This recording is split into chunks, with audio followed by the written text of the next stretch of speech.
Uncle Yahya, please tell us what happened next. We are so excited to hear the rest of the story. All right, Hajar. Where did we get to last time? To when Halima took Muhammad back to his mother. Yes. After that, Muhammad stayed with his mother. She gave him the best care and upbringing a mother could give her child.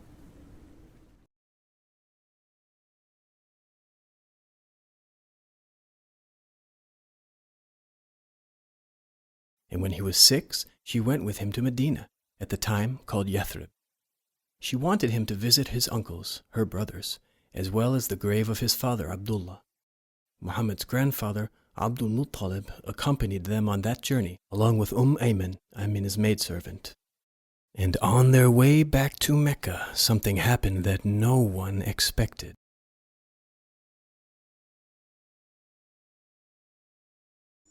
A strong, hot sandstorm began to blow. Amina fell seriously ill, and soon afterwards, she died on the return journey.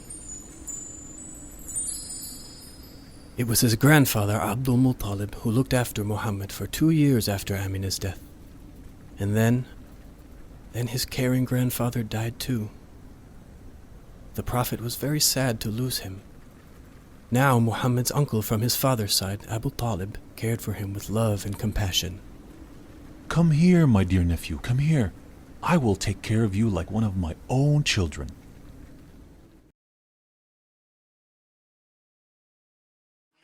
Muhammad was no ordinary child. He was few of words and had a thoughtful mind. He watched his people as they knelt in front of idols and wondered why sensible people would bow to senseless, helpless things. Muhammad kept away from his people and their idol worship. He spent most of his time herding goats to help his uncle. Many people related stories about kindness to birds and animals. When pigeons pecked at his food, he left it to them out of sheer love and pity.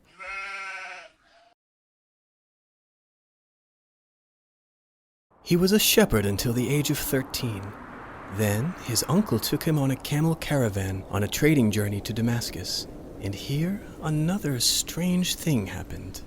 Not far from Damascus there was a monastery in which lived a monk named Bahira. When the caravan stopped nearby, Bahira, in accordance with Arab custom, went to welcome them and show his hospitality.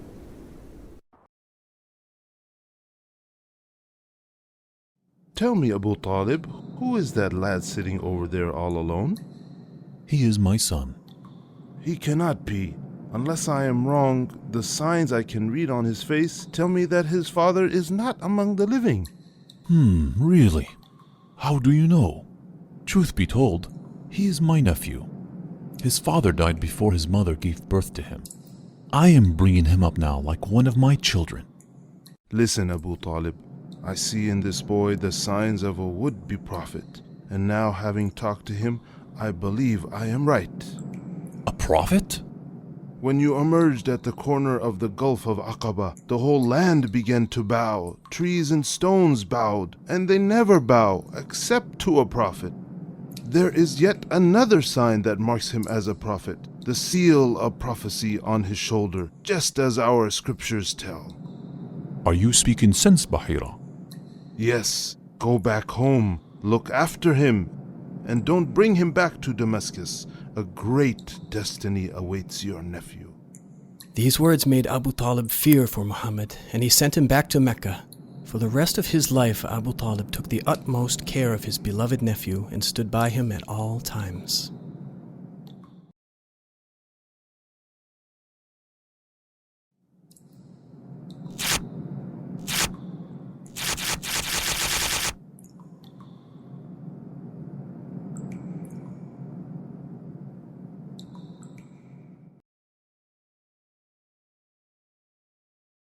When Muhammad turned 25, he set out on a trading journey to Damascus. The merchandise he was to sell belonged to a notable businesswoman by the name of Khadija. Khadija sent her servant with him, a youth named Maysara. How goes it, Maysara? I have not seen you for quite some time now. Where have you been? My mistress Khadija sent me with a trade caravan to Damascus. And how did you do? Any profits? Indeed, we have made a substantial profit like never before. You must have been in a company of a very bright trader. Yes, indeed, I went with Muhammad. He's a great man. He doubled the profit that my mistress could get from selling her merchandise. And such a kind man as well. He was ever so gentle with me throughout the journey, and he taught me a great deal. And I told my mistress all about him, his good manners, his gentleness, and his wisdom. And now, she's eager to have him for a husband. Khadija, have I misheard you? But Khadija has turned down all the aristocrats of Quraysh. This Muhammad must be an exceptionally remarkable man. He is, and that's why everyone calls him Al-Amin, the true and honest one.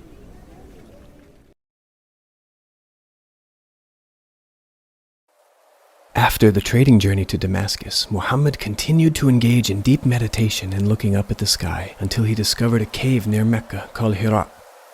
He spent a lot of time there pondering the greatness of the Creator. Day by day, he grew even more in confidence, trustworthiness, and honesty until he came to be known among his people as Al-Amin, the honest and trustworthy.